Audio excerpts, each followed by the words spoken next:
introduce me. My name is Justin. I'll be a senior at Boston College this year. I grew up going to CCCM, attending their youth group. And tonight my talk will be Christian faith and intellect, not an oxymoron. So I promise this will make more sense at the end of my talk. All right, so which one of you guys have heard of teen camp or went on teen camp this past 2 weeks ago? Raise your hands. Oh, come on. Oh, come on, you guys. No pride? Okay, so basically, since not many of you went, I'll just explain what it is. Teen camp is basically like a 1-week retreat camp experience for high school kids. It's hosted by a church in Chicago. And Frank and Laura there went, as well as Guy and Grace and a few others who aren't standing up right now. So I went on teen camp back in 2010 and 2009, and my experience of it was that it was like a retreat in general. It was like a church retreat. Okay, who's been on a church retreat before? Raise your hands. All right, good. So most of you. So in my experience, teen camp was similar, except it was for a week long, and it was surrounded by people just like myself in high school, and we all just had a great time together. So here's a picture. You guys might not recognize anyone in this picture, but basically, it's an experience where you go for a week and you listen to a speaker talk, messages, and you play games, and you have worship and workshops and all that good stuff. But for me, I kept on having these experiences similar to each other. So I'd go on these camps, these retreats, and then I'd come back and be very on fire, very emotionally high. But then after a few months, I'd be thinking about AP exams, SAT, ACT, all that good stuff. So, going on this retreat, it's got me thinking, why was my experience on these retreats so like a circle? Why would I go and have a good time and then come back and then feel so empty once again? After a few months, I fall back into a routine of just the same things as before. So one of my favorite times at retreats is devotional time, because you get time by yourself to reflect. And here's just a little chart of how introverted people and extroverted people handle devotional time or retreat of silence differently. So you can see how introverts are people who tend to like quiet times more, and extroverts are people who tend to they draw their energy from the crowd. They like people, they like talking to people. So you can see, this says introverts spend more time journaling and extroverts spend more time sleeping. So, but before I go into more, at my devotional times, I would always ask myself this question: is what's my faith going to be like when I come back from this retreat? What's my faith going to be like when I come back from this camp? So the question I want to turn to is, how do I grow spiritually? And this first verse I want to look at comes from Matthew. So who's seen this verse before? Who's seen it before? I want you guys to nod your heads if you've seen it. Nod your heads. I need the encouragement, because I get nervous in front of so many people, so I need you guys to be there with me, all right? Can you nod your heads? All right? Okay, good.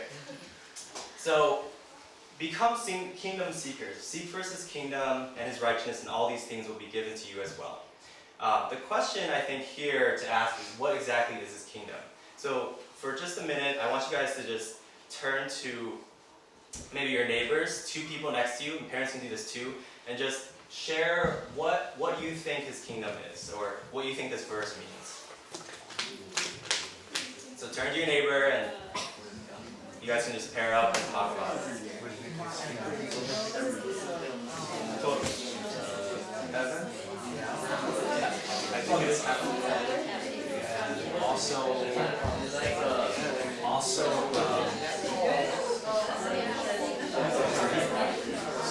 where does people?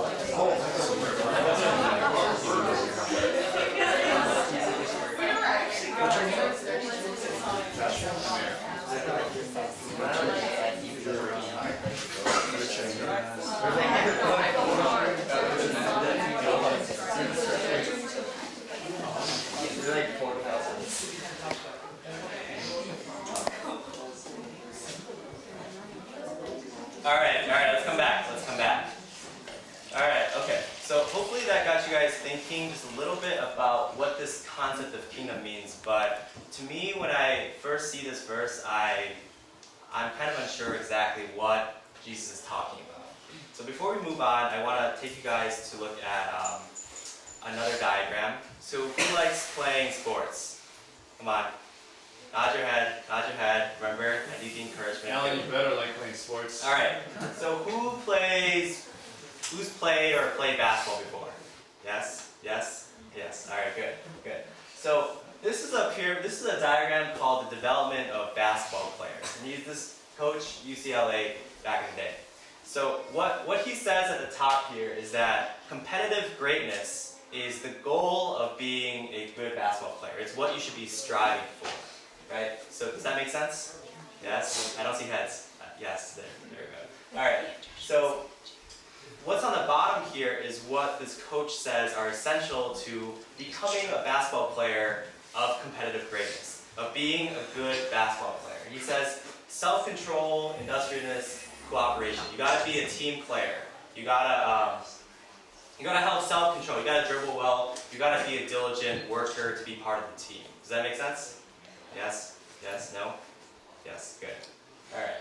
I'm going to keep doing this so I see everyone's heads nodding, alright? So, similarly to that, what would you guys think goes here on top for being, the goal of being a Christian? So, have you guys grown up going to church? Yes? No? Yes? Alright, good. So, I think you guys can have some thoughts about what goes on top of a development of Christians diagram. And so what I'm going to say here is, we're going to go back and look at this verse. So what is this kingdom? So who's seen this verse before? This is the Great Commission, right? Who's seen it?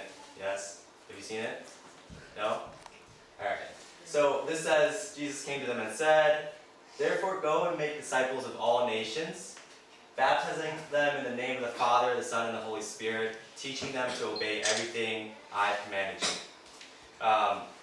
So, have you seen this? What do you guys think this means? Just turn to your neighbor and just discuss for just 30 seconds.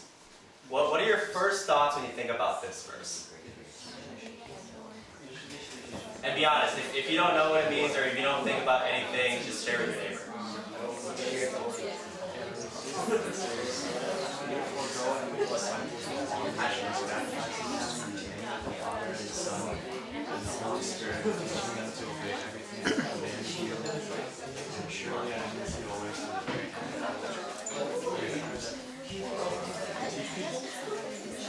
Alright, let's bring it back. Okay, so I'll be honest, when I first read this verse, it doesn't right away jump out at me. I think mainly because I've seen it so much that it's kind of just flooded into my memory like a lot of the other things I've grown up seeing. But what I think about is Jesus is saying, my main point is I want you guys to go teach people what I've taught you. I want you to go show them the love that I've shown you. And so with that in mind, I want to turn to another pyramid, just like this one. Development of basketball players, except for development of Christians. And here I'm going to make the case that what goes on top is evangelism, local and global. What this is, His Great Commission. The goal of being a Christian is to participate in Jesus' mission of evangelism, locally and globally. And the building blocks that go under here, just like being a good basketball player, developing in your Christian faith, are your faith, your desires, your character, and your skills. Alright, so basically, I'll come back to this in just a second. But to simplify His commission, I think what Jesus is saying is to call others to be transformed by Jesus as we ourselves are being transformed by Him. Alright, so looking back at this, what I mean by this is that what you place at the top of this diagram, it's everything. It explains how you think about your growth as a Christian. It explains how you challenge yourselves in your day-to-day lives. So, The point here is that your faith and your desires, your character and your skills will all grow together so long as you think about Jesus' mission as the primary goal of being a Christian. So your faith here is fundamental. It's a building block. It's what you would say you believe. So when you get to know someone or something, right, you kind of, if you heard that saying where like you turn to the people you spend a lot of time with, yes? Have you heard that before? You turn to people who you spend a lot of time with. You have similar qualities like your friends. So I spent a lot of time with good-looking people back in the day. But so when you get to know someone well, you actually take on their likes and dislikes. So in first grade, I had a friend who loved soccer and puzzles. And back then, I had no athletic ability, unlike today. Lo and behold, we hung out a lot, and after a while, I started loving soccer and puzzles. Have you guys had that experience before, where maybe your best friend has an interest that you're not that interested in, and then you hang out a lot, and then you slowly develop that interest? Yes? All right, good.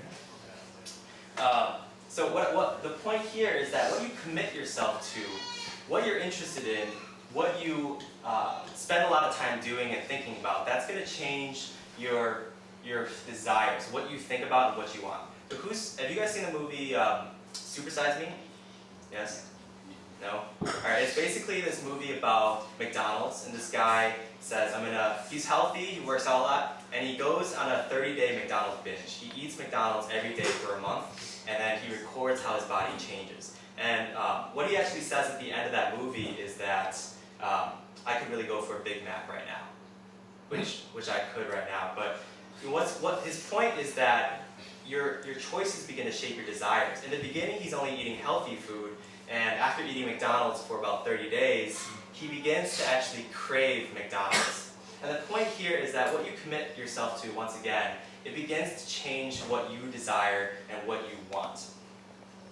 So early in high school, I was the kind of kid who I would always want to do exactly what I wanted to do. If my parents or my friends weren't in line with what I wanted to do, I essentially cut them off or tell them off or talk back to them. So when I actually began following Jesus, I began to realize how much Jesus cared for the people around me, for the world around me. And like the friend that loves soccer and puzzles, I began to learn about Jesus' heart for the people around me. And I actually became a better friend. I became a better listener to my friends. I became more generous with my time. And so that's the kind of character transformation that happens when you put Jesus' mission first, Jesus' heart for the world at the top of this triangle. You begin to see your faith, your desires, and your character changed. And skills, I'll go into just a bit. So once again, simply put, I think, to call others to be transformed by Jesus as we ourselves are being transformed by Him, that I think is at the crux of what the Christian message is all about. Okay. So I want you guys to do a thought experiment. What would happen if the top changed here?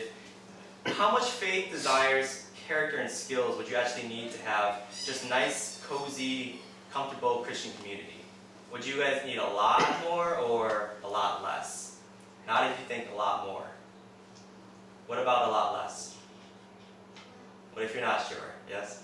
You're not sure? Okay.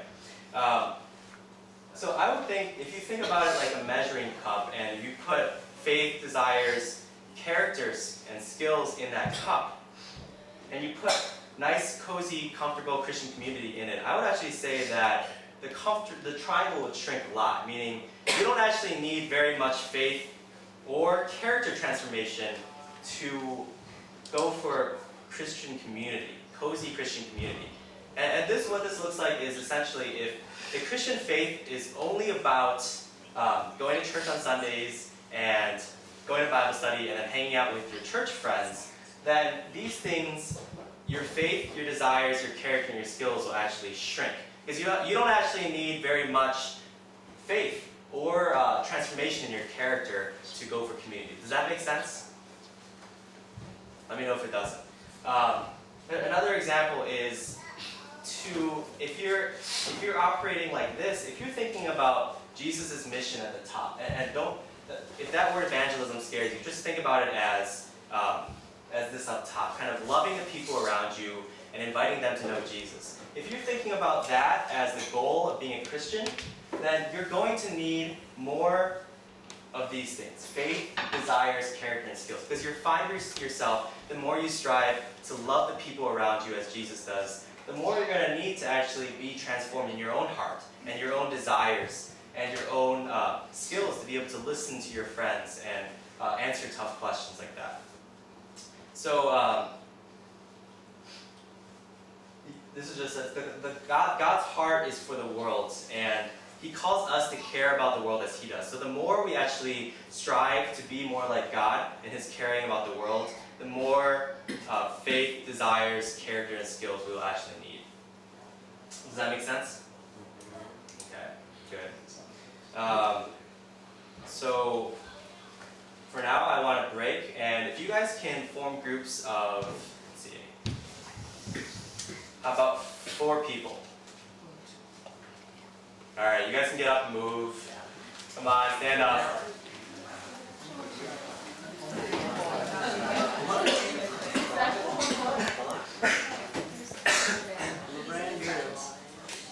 All right, who doesn't have a group?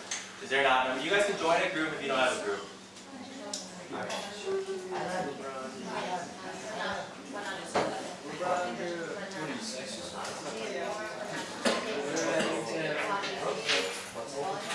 Scratch dates. Right. One for each group. And One for each group. One for each group.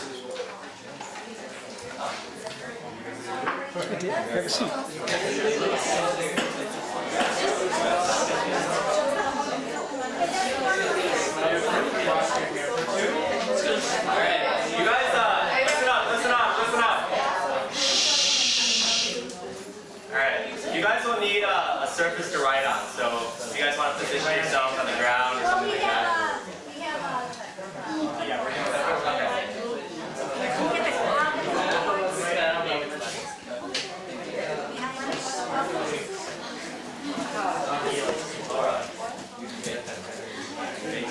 We just need probably like 3 or 4.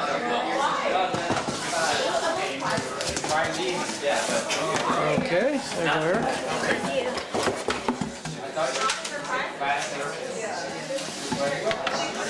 First one group here. Each group has 4 or so. Yes, please. Thank you.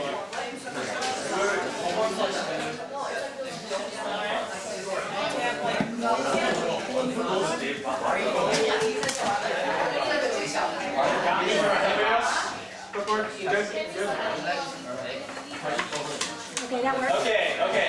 Does every group Alright, does every group have one clipboard and one paper and one pen? Yes? Yes? Alright, good.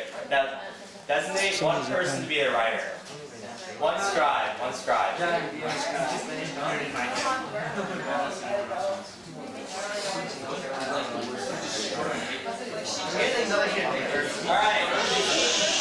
Okay. Alright, you guys. So you guys are gonna have, let's see. You guys are gonna have 3 minutes to brainstorm as many movies with happy endings as you can. And there will be a prize for the group that gets the most. Alright, ready and start.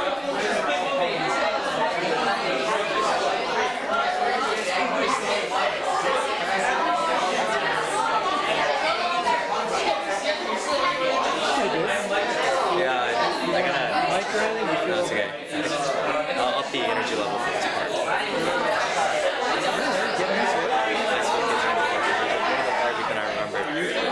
Yeah, they just gotta get warmed up, right? We had to take 2 cars to his pages at church. Lexi for the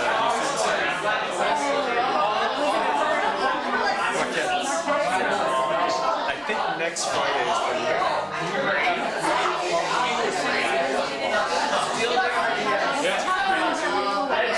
Yeah, and she's doing it next week, so. There'll be another part where I ask them to discuss these questions. You guys want to like break off from I'll ask them to form like into like 5 or so, and then you guys want to like break off and just like facilitate a little bit. It would just be like maybe like 4 or 5 minutes maybe.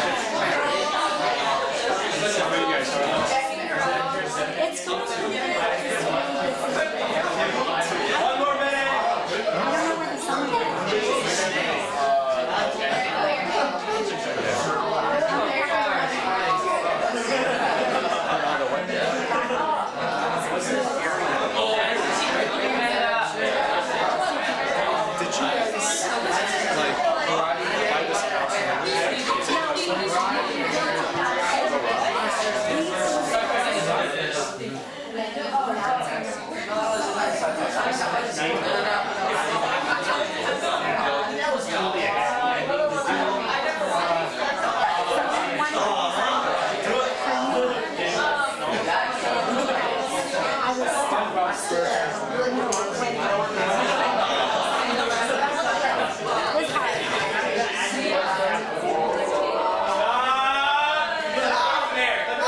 Clipboards in the air.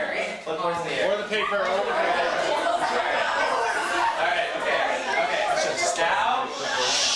okay. Now flip your paper over. Flip your paper over. Flip your paper over. Okay. This is that. Alright, listen up. So this is on the honor system, so you don't add anything to the other side. But now you're gonna have 3 minutes to think of movies without a happy ending, with a tragic ending. And go. Smile at me.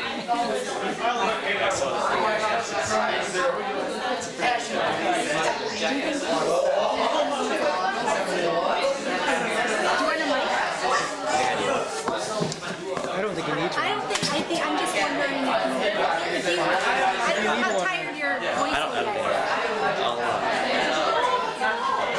I'll leave it open. Starting was a little slow, but I'll stand up for the second part. I think it feels better.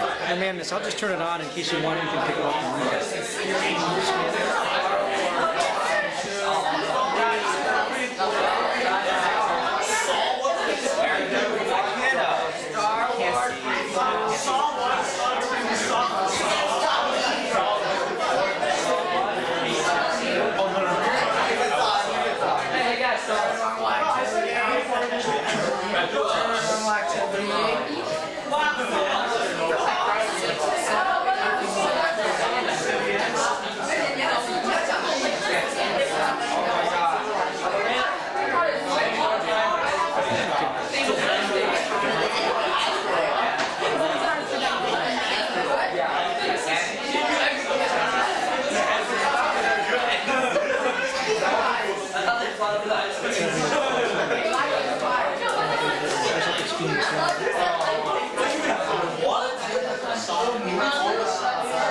That's what the other device was for.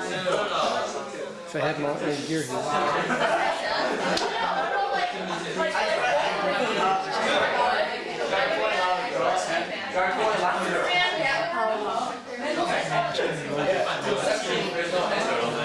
That's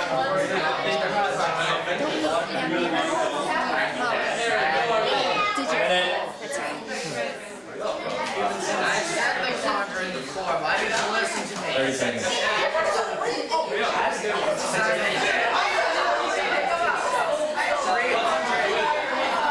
Alright, okay, clipboards in the air.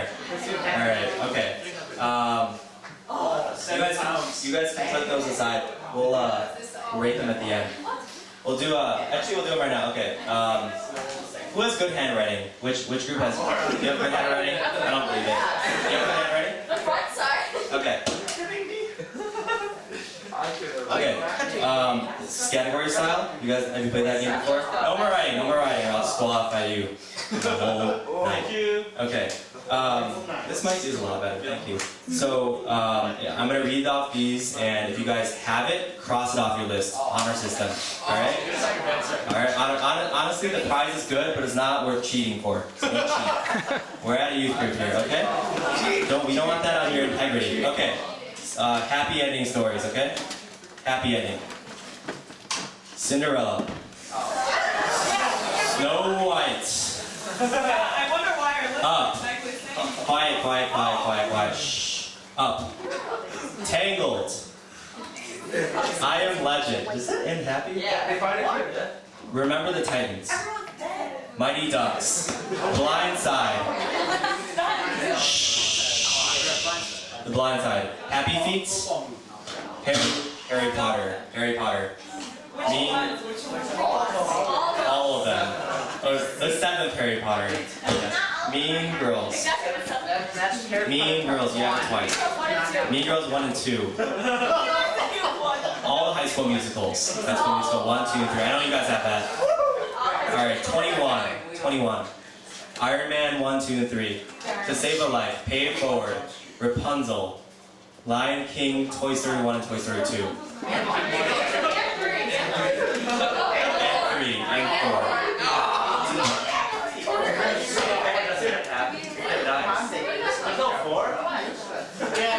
Alright, okay.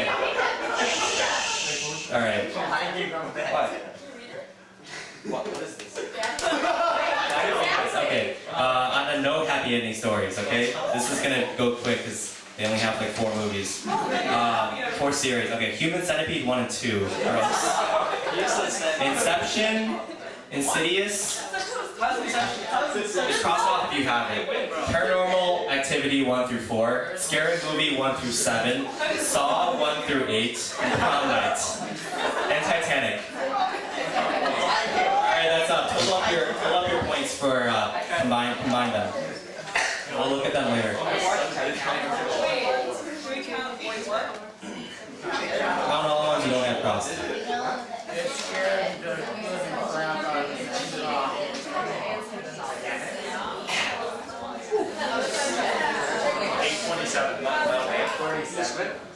Okay. All right. If you guys have your points totaled up.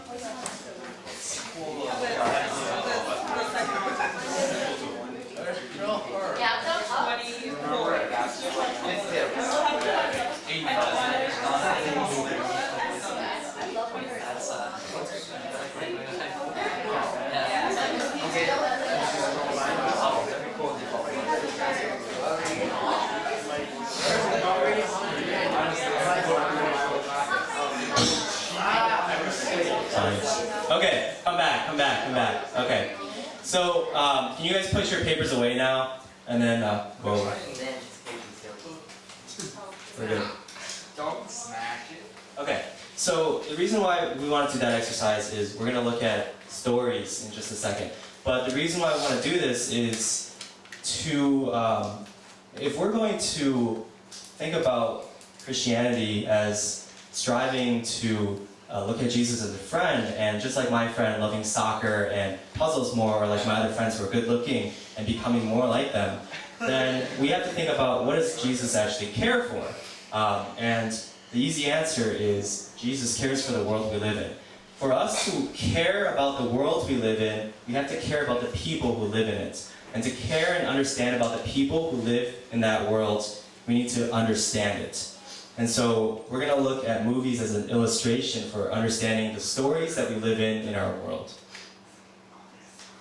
Okay, so this is my list. Movies with no happy ending. I didn't go as expansive as you guys. But okay, if you guys have seen this movie, put your hands up and take it down if you haven't. Romeo and Juliet. Which one? The Leonardo DiCaprio one. Social Network. Don't be embarrassed. Moulin Rouge. The Departed. Ides of March. Pay It Forward. Life is Beautiful. Shutter Island. 500 Days of Summer. Come on. Come on, you. Every Chinese drama I've ever watched. It always ends with like a death. Okay, so if you guys have read these books or heard these songs, raise your hand. Don't Stop Believing. Come on. Alright. And then Changes by Tupac. The Way It Is. You know, that's just the way it is. That one. A Series of Unfortunate Events. Who's read these? Come on. Come on, you guys. Good, good. Don't be embarrassed. Don't be embarrassed. These are good books. Alright, and then A Time Traveler's Wife. Shh, Time Traveler's Wife? Okay. They recently made that one into a movie. Okay. So before we look at the other side, the happy... Shh, come on, stay with me, guys. Before we look at the other side, the happy ending stories, I just want to depart and look at 2 stories. So the fatalist story, and then we'll be looking at the hero story just in a second. But the fatalist story is basically a story where you believe good and evil in the world. You look at the world, you look outside your window, you look at the people outside the world, and you believe that good and evil are things that kind of go around each other forever. They'll coexist forever. It's a circular story in the sense that things don't really get better, things don't really change. It's kind of like the movies and the songs without a happy ending. Things don't actually really get better, but they just kind of keep going on and on and on. Now the hero story is one that you're probably more familiar with. It's a story where you would believe that good defeats evil. So this is a linear story because it's linear in the sense of time, because you're believing that we're moving towards something better. We're getting better as a society, as a world. And so before I touch back on these 2, this was my list of movies with a happy ending. So if you guys, when I read the bullet, shout out the movie that comes to mind. Okay, every Disney movie. Let's get that one. Superhero who defeats the villain. Iron Man, Superman, Spider-Man, Batman. Good. The kids who stop the robbers. Home Alone. Good. The guy and the girl who pull out for each other. Every romantic comedy I've ever seen. That's what I had. All right, the coach that inspires the team to victory. Good. All right, the lawyer who persuades the jury of the truth. You gotta think of the one I have in mind. Think blonde. Blonde girl. Legally blonde. There we go. The scientist who beats the disease. I am like Hulk, kind of. I Am Legend. Yes. All kind of World War Z. Okay. The teacher who gets through to the kids. Yeah, School of Rock. And the wizard who defeats the Dark Lord. Good. Okay, so I just want to go back and I'm going to keep taking us through this movie analogy, but the first question I want you guys to think about is, do you live in a happy ending story or not? And apply the movies to life. When you think about the world and you think about what's going to happen as time goes on, do you honestly believe that something good is going to happen, that history is kind of moving towards something better? Or do you believe in the opposite, that things will kind of just coexist like a fatalist story, things, good and evil, will kind of just go around in a circle? So in a no happy ending story, like the movies and songs and books that we looked at, it's a story where good and evil kind of just coexist forever. They go around in a circle, or you might not even believe they actually exist. But in the happy ending story, the good guys win, right? It's every Disney movie, that happy ending. The girl gets the guy, the coach gets through to the kids, teacher gets through to the kids. So that's the first question. What stories? Because this diagram, the reason I'm taking you through this is because if we're trying to care about the world as Jesus does, if that's the goal of the Christian walk, not just for cozy community within our church, but actually for outreach, for loving the people around us who don't know Jesus, for striving to share that love of Jesus with other people, we need to understand how to communicate what the Christian story is all about to someone who doesn't come from a church background. And that's what this diagram is helping us with. So I'm taking you guys, before we go into another exercise, I just want you guys to stay in those same groups that you guys had and discussed, and be honest here with each other. What do you actually feel when it comes to a happy ending story and a not happy ending story? Have you ever wondered why we relate to happy ending stories, and why do they make us feel so good? Why do we kind of at the deepness of our hearts yearn for a happy ending? Do you think this world that we live in will happen? And actually be honest here. If you don't, that's okay. If you do, that's fine too. And do you think good in the world will defeat evil in reality? And I know good and evil, these are kind of just abstract concepts right now, but try to put yourself in the shoes of things that happen in the world. Okay, so just take a couple minutes and I'll ask Eric and Rich to walk around and listen to what you guys are saying. So just break up into your groups that you guys are having and talk about these questions just for a few minutes. Yes, no, yes.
So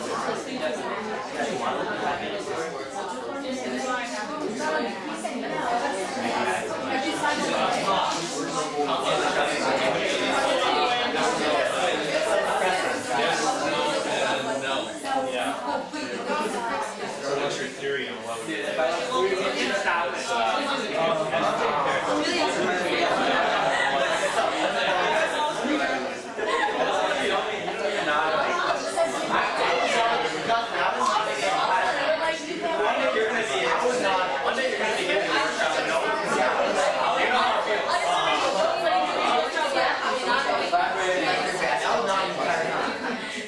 Alright guys, let's come back.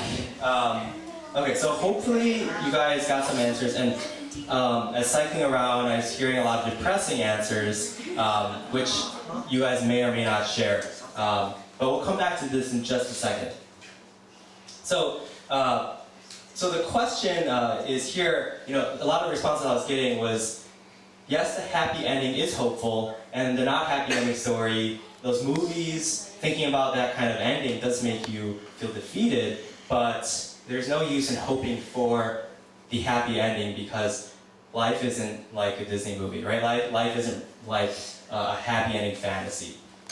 So that's what I want you guys to think about that, but we'll come back to that in just a second. So we've talked about the first question in life, happy ending or not. The second question I want you guys to think about is the villain external or internal? And so what this means is, if you believe in a no happy ending story, then we'll leave that out for now because there's not a villain. But in a happy ending story, let's say we live in a story where there is a villain, would you guys think the villain in life, in world, who's the bad guy or the bad thing in life that causes quote-unquote bad things to happen? And is that thing internal or external? So real quick, I want you guys to, okay, so we're gonna go through this. Okay, so I just shout it out, speed round, okay? And don't be shy. Who's the villain in the story? Snow White. The apple. Alright, so external or internal? External, good. Alright, Transformers, great movie.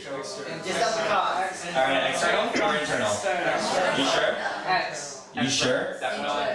Excellent, good. Alright, Lord of the Rings. What? Both? You sure? Yeah. Would I trick you guys like that? Yes. Alright, good. Star Wars. 4, 5, and 6. External. External? Both? No. Wait, why is it internal? Why is it internal, Frank? Why is it both, George? I said internal. Well, okay. Alright, I would say it external actually. So the funny thing, in Lord of the Rings, there is Sauron, there's the dark forces, right? Who's seen the Lord of the Rings? Yes? Yes? Good. Alright, so... How many times is the question? Yes, how many times? Good. So there is the dark forces that the main characters are fighting against, but there's also the temptation of the ring of power that he's tempted to use. So there's an internal temptation as well. With Star Wars, there's Darth Vader that they're resisting, and Darth Vader's forces, but there's also the temptations of the dark side of the Force that Anakin Skywalker gives into, and Luke Skywalker later does not. Okay. You just gave it away. Oh, spoiler, sorry. Come on, guys. If you haven't seen Star Wars... Okay. Alright, stay with me. Okay, so here I hope you're getting this concept. We're using movies, but we're thinking about real life. So, if you live in a no happy ending story, I would say what you can conclude from that story is that ultimately life leads to, as in Hinduism traditions, cycle of reincarnation. So essentially, you're trying to reincarnate into higher life forms, escape into nothingness, as in the tradition of Zen Buddhism, where you kind of want to attain nirvana, enlightenment, above notions of good and evil. You want to get above it all. There's an eternal battle of good versus evil, in which you believe that either there's kind of good gods out there fighting against bad gods, and ultimately what happens here on Earth is just kind of what happens up there. Or there is no good and evil at all. There's just no such thing. Now, looking at the happy ending story, if you believe that the villain in a happy ending story, when you look at the world and the bad guys inside us, like in partially in Lord of the Rings and Star Wars, then what happens? What do you need? When you have a cold, can you get better by just pillow rest alone if your immune system didn't do anything? Yes? No.